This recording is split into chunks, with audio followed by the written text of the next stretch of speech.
Hi, I'm Carol at Mainly Pilates, Cuba. This could be the most important video you'll ever see. Sadly, with coronavirus upon us, I heard an interview on the radio yesterday of this poor lady who has the coronavirus, and my goodness, she was coughing. And if you have a weak pelvic floor, which is what we're talking about, you will know how bad coughing is. Your pelvic floor is a muscle inside your body. Starts here, goes underneath like a hammock, and it rises and lowers and contracts. This is what it does. Your bladder's up here. Starts small. Your bladder fills with wee. This is a muscle around the bladder.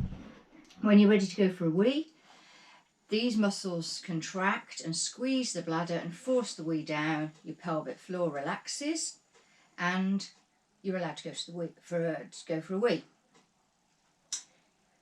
You need to be able to relax your pelvic floor, but it's also vital that you contract it, because if you can't contract it and keep it strong, then the bladder might not be squeezing, but a little bit of wheeze in the urethra, the tube, and when you cough or sneeze or run or jump, it can come out. And you don't have to be old, you don't have to have had 20 children. This happens to lots of people, and guys, you have a pelvic floor too. There's only 2 exercises you have to do to strengthen your pelvic floor.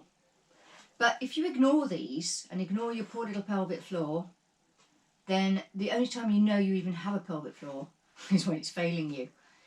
So imagine you're sitting there in the car, in a traffic jam, and you're desperate for a wee, but you can't go. That muscle you squeeze inside, that's the one you need to find. Or, let's be basic, if you're desperate for a fart, but you can't because you're sat by your boss. That one. So if you're clever, and I'm good at this now, you've got the front bit and the back bit, and you can contract the front bit and the back bit and let one go. But let's just learn where it is. So imagine you want to squeeze your pelvic floor.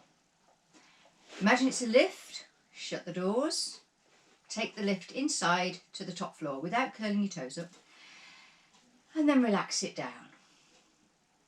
And now squeeze and take it up again, and relax it down. That's the slow one.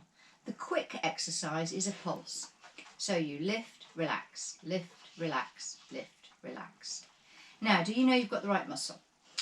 If you put your hands on your thighs, and as you squeeze your pelvic floor, your thighs tighten, you feel your muscles get strong, you're using the wrong muscle. Put your hands on your belly, same thing. As you lift your pelvic floor, if what you're feeling is your tummy moving, you're using the wrong muscle. And then the best one, if you look at my head now, I squeeze your pelvic floor. If I lift up, that's because I'm using the cheeks of my bum, you know, your buttocks, not your pelvic floor. So you really need to practice, concentrate hard. And then when you've found the muscle, you need to use it as much as you can. So I have this app on my phone called Squeezy. It's by the National Health. It's £3. This, you can set timers on it. You set your own little timer. So if your pelvic floor, and you realise when I'm asking you to do these exercises that it's weak, then you set your timers for, say, 2 seconds work, 2 seconds rest. And you could say do it 5 times.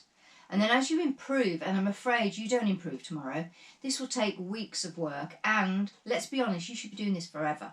But this is what you will see when you start to actually work. You press that. Every time you see orange, you squeeze, and it's got a little beep that goes with it. And then when you see it go blue, you relax. So I've set that up for 3 times a day, and a little alarm comes on my watch. It's only a silent alarm, so nobody else knows. And I do my exercises then. I also have little triggers, so if I'm waiting for the kettle, I might do some. Or if I'm in the car and the indicator makes that ticking noise, that's the perfect time to do the quick one, pulse, pulse. If anybody has any questions, please call me or message me privately, and I will talk you through it some more. But please, good luck with the coronavirus. I hope you don't catch it, and if you do catch it, I hope you've very, very mild symptoms, and good luck.